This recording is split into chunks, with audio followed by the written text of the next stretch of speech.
जय श्री कृष्णा। राधे राधे जी। आज की कथा में आप सभी भक्तों का हार्दिक स्वागत है।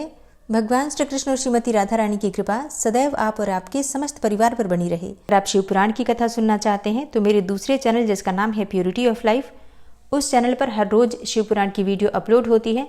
अगर आप लोग चाहें तो उसे भी सुन सकते हैं। वीडियो का लिंक आपको हर रोज कम्युनिटी बॉक्स में शेयर करती हूँ, आप लोग जरूर चेक कर लिया कीजिए। और अब भगवान श्री विष्णु का ध्यान करके आज की पावन कथा का प्रारंभ करते हैं। पुलस्त जी कहते हैं कि हे राजन, मध्यम पुष्कर में भूमि और कनिष्ठ पुष्कर में सुवर्ण का दान करना चाहिए, यही वहां के लिए दक्षिणा है। प्रथम पुष्कर के देवता श्री ब्रह्मा जी, दूसरे के भगवान श्री विष्णु तथा तीसरे पुष्कर के देवता हैं श्री रुद्र जी।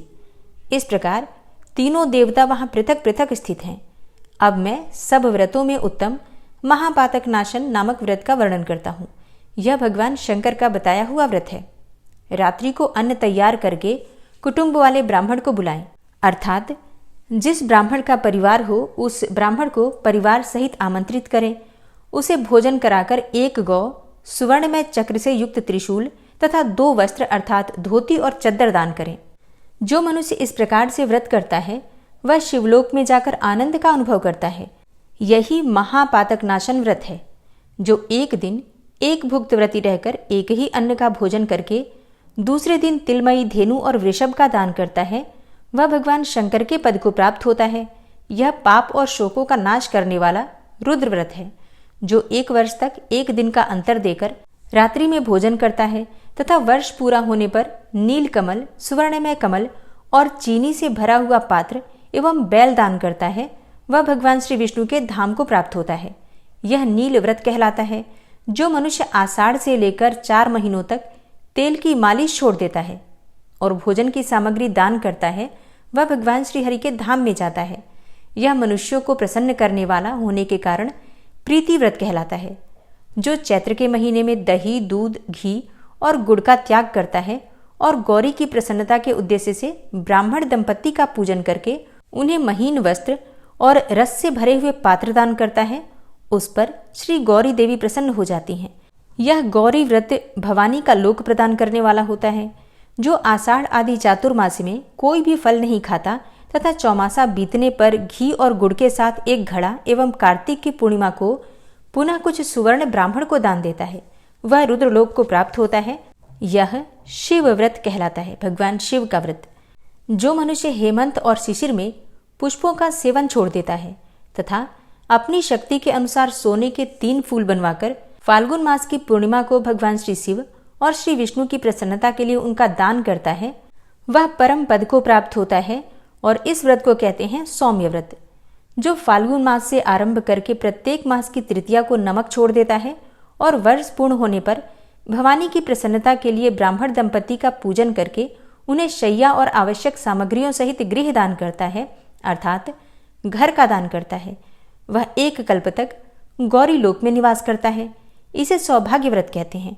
जो द्विज 1 वर्ष तक मौन भाव से संध्या करता है और वर्ष के अंत में घी का घड़ा, 2 वस्त्र, धोती और चद्दर, तिल और घंटा ब्राह्मण को दान करता है, वह सारस्वत लोक को प्राप्त होता है, जहां से फिर इस संसार में लौटना नहीं पड़ता। यह रूप और विद्या प्रदान करने वाला सारस्वत नामक व्रत है।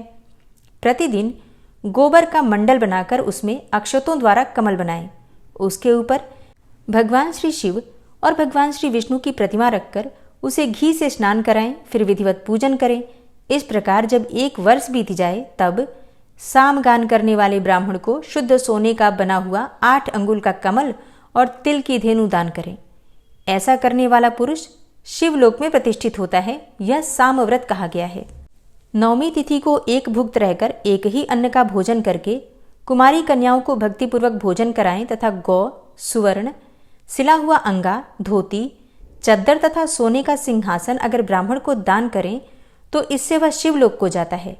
अरबों जन्म तक सुरूपवान बना रहता है और शत्रु उसे कभी परास्त नहीं कर पाते। यह मनुष्यों को सुख देने वाला वीर व्रत नामक व्रत है। चैत्र से आरंभ करके 4 महीनों तक प्रतिदिन लोगों को बिना मांगे जल पिलाएं और इस व्रत की समाप्ति होने पर अन्न, वस्त्र सहित जल से भरा हुआ माट अर्थात मटका, तिल से पूर्ण पात्र तथा सुवर्ण दान करें। ऐसा करने वाला पुरुष ब्रह्मलोक में सम्मानित होता है। यह उत्तम आनंद व्रत है। जो पुरुष मांस का बिल्कुल परित्याग करके व्रत का आचरण करे और उसकी पूर्ति के निमित्त गौ तथा सोने का मृग दान करे, वह अश्वमेध यज्ञ का फल प्राप्त करता है। इसका नाम है अहिंसा व्रत। एक कल्प तक इसका फल भोगकर अंत में मनुष्य राजा होता है। माघ के महीने में सूर्योदय के पहले स्नान करके द्विज दंपत्ति का पूजन करें तथा उन्हें भोजन कराकर यथाशक्ति वस्त्र और आभूषण दान करें। यह सूर्य व्रत है। इसका अनुष्ठान करने वाला पुरुष एक कल्प तक सूर्यलोक में निवास करता है। आषाढ़ आदि 4 महीनों में प्रतिदिन प्रातः स्नान करें, फिर कार्तिक की पूर्णिमा के दिन ब्राह्मणों को भोजन कराकर गौ का दान करें, तो वह मनुष्य भगवान श्री विष्णु के धाम को प्राप्त होता है। और इस व्रत का नाम है विष्णु व्रत। जो एक अयन से दूसरे अयन तक पुष्प और घृत का सेवन छोड़ देता है, अर्थात दक्षिणायन से उत्तरायण या फिर उत्तरायण से दक्षिणायन, तो एक अयन से दूसरे अयन तक पुष्प और घृत का सेवन छोड़ देता है और व्रत के अंत में फूलों का हार और घृत मिश्रित खीर ब्राह्मण को दान करता है, वह शिवलोक में जाता है। इसका नाम है शील व्रत। जो नियत काल तक प्रतिदिन संध्या के समय दीप दान करता है तथा घी और तेल का सेवन नहीं करता, फिर व्रत समाप्त होने पर ब्राह्मण को दीपक, चक्र, शूल, सोना, धोती और चद्दर दान करता है, वह इस संसार में तेजस्वी होता है तथा अंत में रुद्रलोक को जाता है। यह दीप्ति व्रत है। जो कार्तिक मास से आरंभ करके प्रत्येक मास की तृतीया को रात के समय गोमूत्र में पकाई हुई जौ की लपसी खाकर रहता है और वर्ष समाप्त होने पर गौ का दान करता है, वह एक कल्प तक गौरी लोक में निवास करता है तथा उसके बाद इस लोक में राजा होता है। इस व्रत का नाम है रुद्र व्रत। यह सदा कल्याण करने वाला है। जो 4 महीनों तक चंदन लगाना छोड़ देता है तथा अंत में सीपी, चंदन, अक्षत और 2 श्वेत वस्त्र, धोती और चद्दर किसी ब्राह्मण को दान करता है, वह वरुण लोक में जाता है। यह दृढ़ व्रत कहलाता है। सोने का ब्रह्मांड बनाकर उसे तिल की ढेरी में रखें तथा मैं अहंकार रूपी तिल का दान करने वाला हूं, ऐसी भावना करके घी से अग्नि को तथा दक्षिणा से ब्राह्मण को तृप्त करें। फिर माला, वस्त्र तथा आभूषणों द्वारा ब्राह्मण दंपत्ति का पूजन करके विश्वात्मा की तृप्ति के उद्देश्य से किसी शुभ दिन को अपनी शक्ति के अनुसार 3 तोले से अधिक सोना तथा तिल सहित ब्रह्मांड ब्राह्मण को दान करें। ऐसा करने वाला पुरुष पुनर्जन्म से रहित होकर ब्रह्म पद को प्राप्त होता है। इसका नाम है ब्रह्मव्रत। यह मनुष्यों को मोक्ष देने वाला है। जो 3 दिन तक केवल दूध पीकर रहता है और अपनी शक्ति के अनुसार 1 तोले से अधिक सोने का कल्प वृक्ष बनवाकर उसे 1 सेर चावल के साथ ब्राह्मण को दान करता है, वह भी ब्रह्मपद को प्राप्त होता है। यह कल्प वृक्ष व्रत है। जो 1 महीने तक उपवास करके ब्राह्मण को सुंदर गौ दान करता है, वह भगवान श्री विष्णु के धाम को प्राप्त होता है। इसका नाम है भीम व्रत। जो 20 तोले से अधिक सोने की पृथ्वी बनवाकर दान करता है और दिन भर दूध पीकर रह जाता है, वह रुद्रलोक में प्रतिष्ठित होता है। और इस व्रत का नाम है धनप्रद और यह 700 कल्पांतक तक अपना फल देता रहता है। माघ अथवा चैत्र में गुड़ की गौ बनाकर दान करें, इसका नाम है गुड़ व्रत। इसका अनुष्ठान करने वाला पुरुष गौलोक में सम्मान पाता है। और अब परम आनंद प्रदान करने वाले महाव्रत का वर्णन करता हूँ। जो 15 दिन तक उपवास करके ब्राह्मण को 2 कपिला गौएं दान करता है, वह देवता और असुरों से पूजित होकर ब्रह्मलोक में जाता है तथा कल्प के अंत में सबका सम्राट होता है। इसका नाम है प्रभाव्रत। जो 1 वर्ष तक केवल एक ही अन्न का भोजन करता है और भक्ष्य पदार्थों अर्थात खाने पीने की सामग्रियों के साथ जल का घड़ा दान करता है, वह कल्प पर्यंत तक शिवलोक में निवास करता है। और इस व्रत का नाम है प्राप्ति व्रत। जो प्रत्येक अष्टमी को रात्रि में एक ही बार भोजन करता है और वर्ष समाप्त होने पर दूध देने वाली गौ का दान करता है, वह इंद्रलोक में जाता है। इसे सुगति व्रत कहते हैं। जो मनुष्य वर्षा आदि 4 ऋतुओं में ब्राह्मण को ईंधन का दान करता है और अंत में घी तथा गौ का दान करता है, वह पर ब्रह्म को प्राप्त होता है। यह सब पापों का नाश करने वाला वैश्वानर व्रत है। जो 1 वर्ष तक प्रतिदिन खीर खाकर रहता है और व्रत समाप्त होने पर ब्राह्मण को 1 गाय और 1 बैल दान करता है, वह 1 कल्प तक लक्ष्मी लोक में निवास करता है। इसका नाम है देवी व्रत।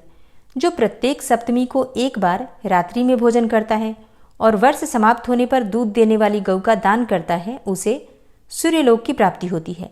इस व्रत का नाम है भानु व्रत, जो भगवान सूर्य के निमित्त किया जाता है। जो प्रत्येक चतुर्थी को एक बार रात्रि में भोजन करता है और वर्ष के अंत में सोने का हाथी दान करता है, उसे शिवलोक की प्राप्ति होती है। यह वैनायक व्रत है, भगवान गणेश के निमित्त धारण किया जाता है। जो मनुष्य चौमासे भर अर्थात चातुर्मास में बड़े बड़े फलों का परित्याग करके कार्तिक में सोने के फल का दान करता है और हवन कराकर ब्राह्मण को अंत में गाय और बैल का दान करता है, उसे सूर्यलोक की प्राप्ति होती है। इस व्रत का नाम है सौर व्रत। जो 12 द्वादशियों को उपवास करके अपनी शक्ति के अनुसार गौ, वस्त्र और सुवर्ण के द्वारा ब्राह्मणों की पूजा करता है, वह परम पद को प्राप्त होता है। यह विष्णु व्रत है, जो प्रत्येक चतुर्दशी को एक बार रात्रि में भोजन करता और वर्ष की समाप्ति होने पर एक गाय और एक बैल दान करता है, उसे रुद्रलोक की प्राप्ति होती है। इसे त्रयंबक व्रत कहते हैं। जो 7 रातों तक उपवास करके ब्राह्मण को घी से भरा हुआ घड़ा दान करता है, वह ब्रह्मलोक को प्राप्त होता है। इसका नाम है वर व्रत। जो काशी जाकर दूध देने वाली गौ का दान करता है, वह 1 कल्प तक इंद्रलोक में निवास करता है। इस व्रत का नाम है मित्र व्रत। जो 1 वर्ष तक तांबुल का सेवन छोड़कर अंत में गौदान करता है, वह वरुण लोक को जाता है। इसका नाम है वारुण व्रत। जो चांद्रायण व्रत करके सोने का चंद्रमा बनवाकर दान देता है, उसे चंद्रलोक की प्राप्ति होती है और यह चंद्र व्रत कहलाता है। जो ज्येष्ठ मास में पंचाग्नि में तपकर अंत में अष्टमी या चतुर्दशी को सोने की गौ का दान करता है, वह स्वर्ग को जाता है। यह रुद्र व्रत कहलाता है। और जो प्रत्येक तृतीया को शिव मंदिर में जाकर एक बार हाथ जोड़ता है और वर्ष पूर्ण होने पर दूध देने वाली गौ का दान करता है, उसे देवी लोक की प्राप्ति होती है। इसका नाम है भवानी व्रत। जो माघ भर गीला वस्त्र पहनता और सप्तमी को गोदान करता है, वह कल्प पर्यंत स्वर्ग में निवास करके अंत में इस पृथ्वी पर राजा होता है। इसे तापक व्रत कहते हैं। जो 3 रात उपवास करके फाल्गुन की पूर्णिमा को घर का दान करता है, उसे आदित्य लोक की प्राप्ति होती है। यह धाम व्रत है। जो व्रत रहकर तीनों संध्याओं में प्रातः, मध्याह्न एवं सायंकाल में भूषणों द्वारा अर्थात गहनों के द्वारा ब्राह्मण दंपति की पूजा करता है, उसे मोक्ष मिलता है। यह मोक्ष व्रत कहलाता है। जो शुक्ल पक्ष की द्वितीया के दिन ब्राह्मण को नमक से भरा हुआ पात्र, वस्त्र से ढका हुआ कांसे का बर्तन तथा दक्षिणा देता है और व्रत समाप्त होने पर गोदान करता है, वह भगवान श्री शिव के लोक में जाता है तथा 1 कल्प के बाद राजाओं का भी राजा होता है। इस व्रत का नाम है सोम व्रत। जो हर प्रतिपदा को एक ही अन्न का भोजन और वर्ष समाप्त होने पर कमल का दान करता है, वह वैश्वानर लोक में जाता है। इस व्रत को कहते हैं अग्नि व्रत। और जो प्रत्येक दशमी को एक ही अन्न का भोजन करता है और वर्ष समाप्त होने पर 10 गौएं तथा सोने का दीप दान करता है, वह ब्रह्मांड का स्वामी होता है। इसका नाम है विश्वव्रत। यह बड़े बड़े पातकों का नाश करने वाला है। जो स्वयं कन्यादान करता तथा दूसरे की कन्याओं का विवाह करा देता है, वह अपनी 21 पीढ़ियों सहित ब्रह्मलोक में जाता है। क्योंकि कन्यादान से बढ़कर दूसरा कोई दान नहीं है। विशेषतः पुष्कर में और वहां भी कार्तिक मास की पूर्णिमा को जो कन्यादान करेंगे, उनका तो स्वर्ग में अक्षयवास हो जाता है। जो मनुष्य जल में खड़े होकर तिल की पीठी के बने हुए हाथी को रत्नों से विभूषित करके ब्राह्मण को दान देते हैं, उन्हें इंद्रलोक की प्राप्ति होती है। और जो मनुष्य भक्तिपूर्वक इन उत्तम व्रतों का वर्णन पढ़ता और सुनता है, वह 100 मनमंत्रों तक गंधर्वों का स्वामी होता है। स्नान के बिना न तो शरीर ही निर्मल होता है और न ही मन की शुद्धि होती है। अतः मन की शुद्धि के लिए सबसे पहले स्नान का विधान है। घर में रखे हुए अथवा तुरंत के निकाले हुए जल से स्नान करना चाहिए। किसी जलाशय या नदी का स्नान सुलभ हो तो और भी उत्तम है।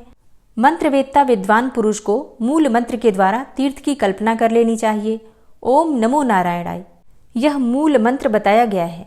पहले हाथ में कुशा लेकर विधिपूर्वक आचमन करें तथा मन और इंद्रियों को संयम में रखते हुए बाहर और भीतर से पवित्र रहें। फिर 4 हाथ का चौकोर मंडल बनाकर उसमें इस प्रकार से इन मंत्रों के द्वारा भगवती गंगा का आवाहन करें। हे गंगे, तुम भगवान श्री विष्णु के चरणों से प्रकट हुई हो। श्री विष्णु ही तुम्हारे देवता हैं, इसीलिए तुम्हें वैष्णवी कहते हैं। हे देवी, तुम जन्म से लेकर मृत्यु तक समस्त पापों से मेरी रक्षा करो। स्वर्ग, पृथ्वी और अंतरिक्ष में कुल 3.5 करोड़ तीर्थ हैं। यह वायु देवता का कथन है। हे माता जानवी, वे सभी तीर्थ तुम्हारे भीतर मौजूद हैं। देवलोक में तुम्हारा नाम नंदिनी और नलिनी है। इनके सिवा दक्षा, पृथ्वी, सुभगा, विश्वकाया, शिवा, अमृता, विद्याधरी, महादेवी, लोक प्रसादिनी, जानवी, शांता और शांति प्रदायिनी, ये तुम्हारे अनेकों नाम हैं।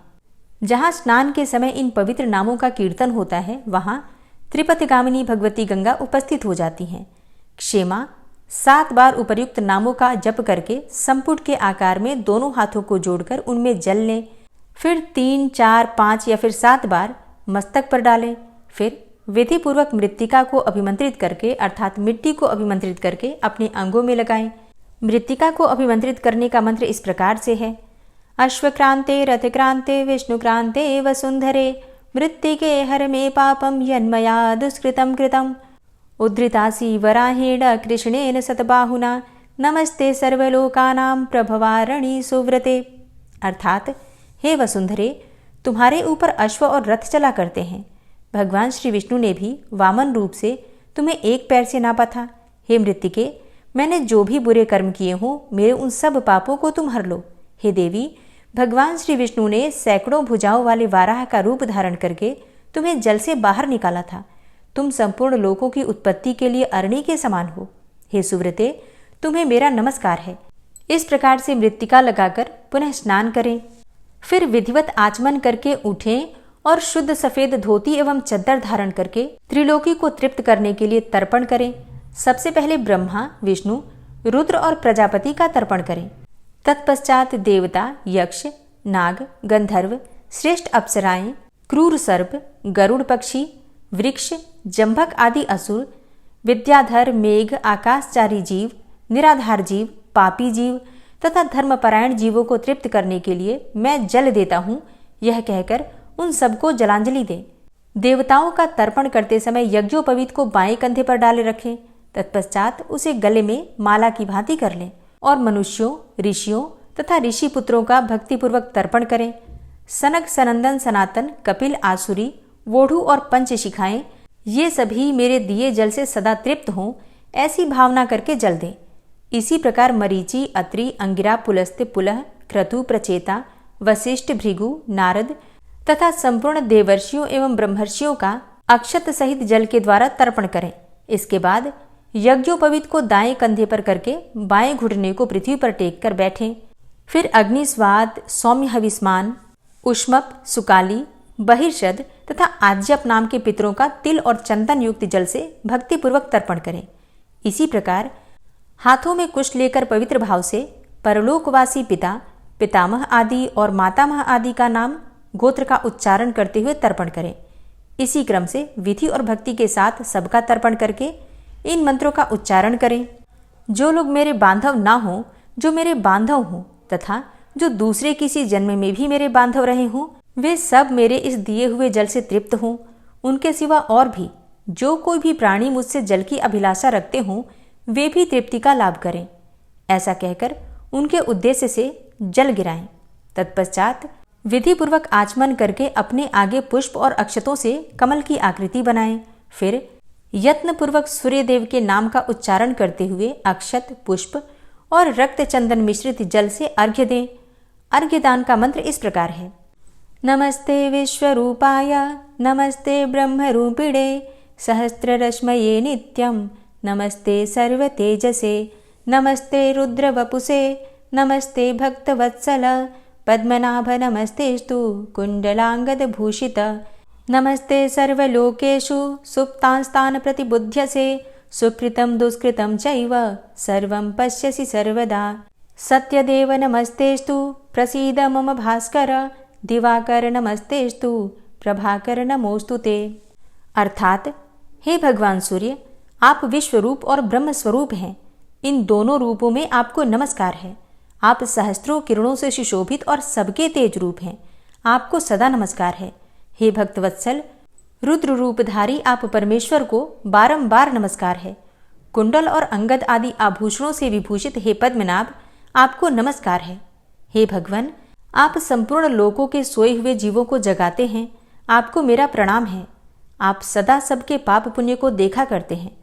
हे सत्यदेव, आपको नमस्कार है। हे भास्कर, मुझ पर प्रसन्न होइए। हे दिवाकर, आपको नमस्कार है। हे प्रभाकर, आपको नमस्कार है। इस प्रकार सूर्यदेव को नमस्कार करके 3 बार उनकी प्रदक्षिणा करें। फिर तिल, गौ और सुवर्ण को स्पर्श करके अपने घर में जाएं और वहां भगवान की पावन प्रतिमा का पूजन करें। तदनंतर भगवान को भोग लगाकर बलि वैश्व देव करने के पश्चात पहले ब्राह्मणों को भोजन कराकर पीछे स्वयं भोजन करें। इस विधि से नित्य कर्म करके समस्त ऋषियों ने सिद्धि प्राप्त की है।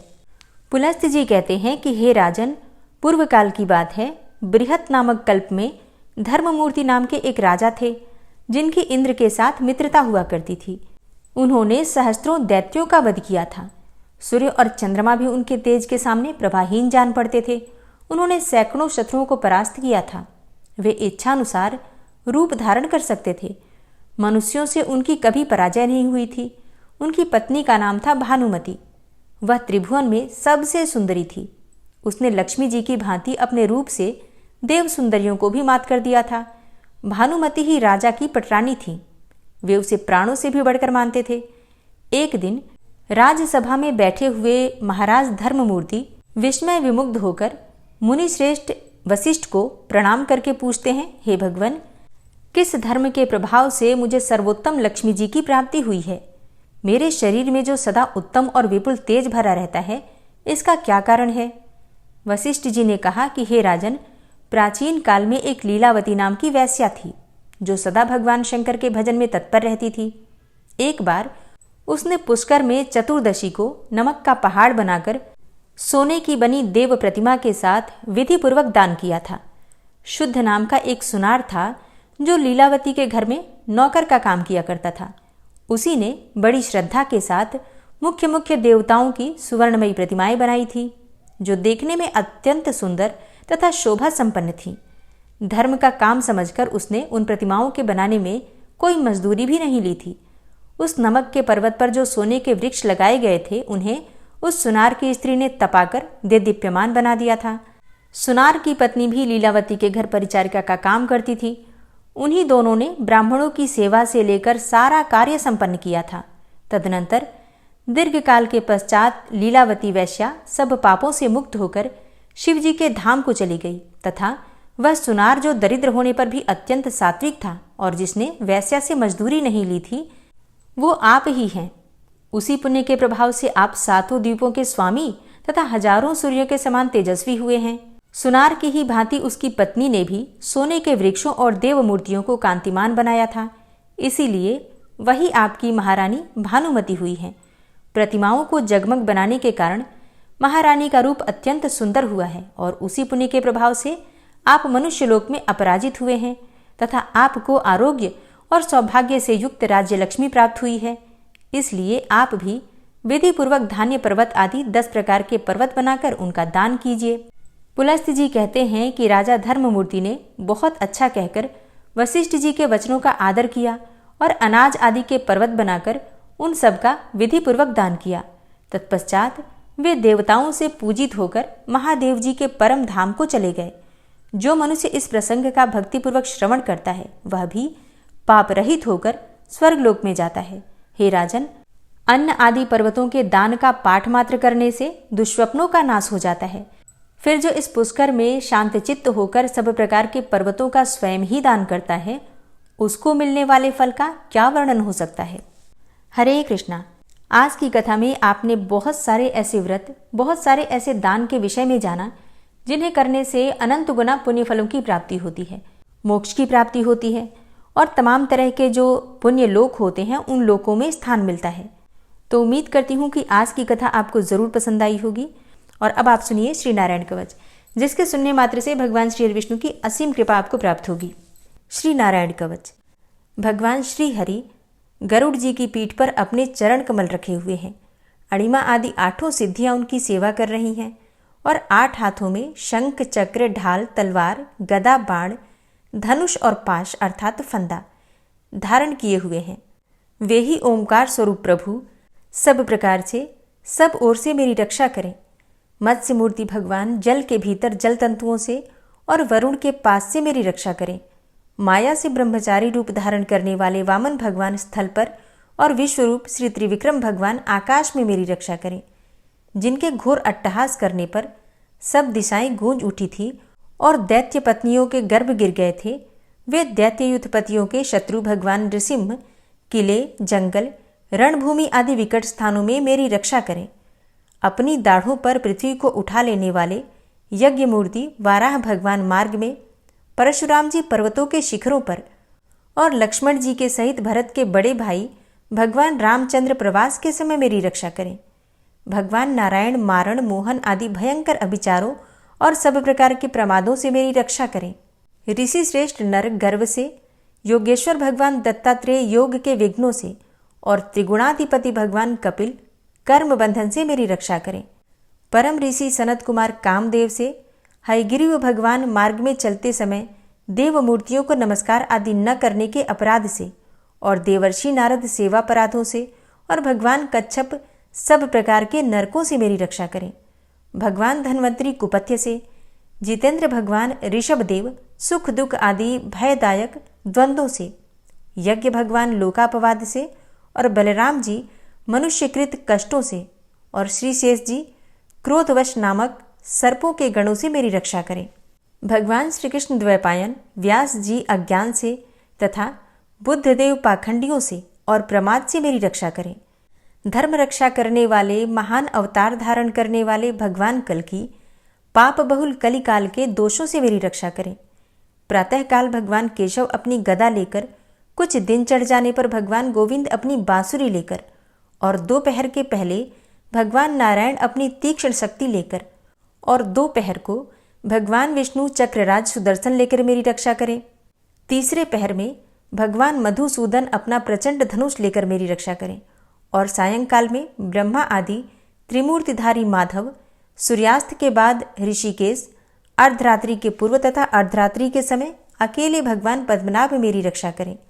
रात्रि के पिछले प्रहर में श्रीवत्स लांछन श्रीहरि, उषा काल में खड्गधारी भगवान जनार्दन और सूर्योदय से पूर्व श्री दामोदर और संपूर्ण संध्याओं में काल मूर्ति भगवान विश्वेश्वर मेरी रक्षा करें। हे सुदर्शन, आपका आकार चक्र रथ के पहिए की तरह है। आपके किनारे का भाग प्रलयकालीन अग्नि के समान अत्यंत तीव्र है। आप भगवान की प्रेरणा से सबोर घूमते रहते हैं।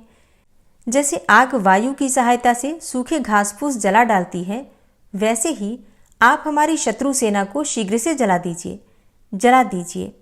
हे कौमुद की गदा, आपसे छूटने वाली चिंगारियों का स्पर्श वज्र के समान असह्य है। आप भगवान अजित की प्रिया हैं और मैं उनका सेवक हूँ। इसलिए आप कुष्मांड, विनायक, यक्ष, राक्षस, भूत और प्रेत आदि ग्रहों को अभी कुचल डालिए तथा मेरे शत्रुओं को चूर चूर कर दीजिए। हे शंखश्रेष्ठ, आप भगवान श्री कृष्ण के फूंकने से भयंकर शब्द करके मेरे शत्रुओं का दिल दहला दीजिए एवं यातुधान, प्रमथ, प्रेत, मातृका, पिशाच तथा ब्रह्म राक्षस आदि भयावने प्राणियों को यहाँ से तुरंत भगा दीजिए। भगवान की श्रेष्ठ तलवार, आपकी धार बहुत तीक्ष्ण है। आप भगवान की प्रेरणा से मेरे शत्रुओं को छिन्न भिन्न कर दीजिए। भगवान की प्यारी ढाल, आप में सैकड़ों चंद्राकार मंडल है।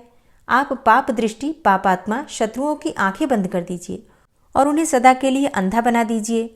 सूर्य आदि ग्रह, धूमकेतु, पुच्छल तारे आदि केतु, दुष्ट मनुष्य, सर्प आदि रेंगने वाले जंतु, दाढ़ों वाले हिंसक पशु, भूत प्रेत आदि तथा पापी प्राणियों से हमें जो भय हो और जो हमारे मंगल के विरोधी हों, वे सभी भगवान के नाम, रूप तथा आयुधों का कीर्तन करने से तत्काल नष्ट हो जाएं।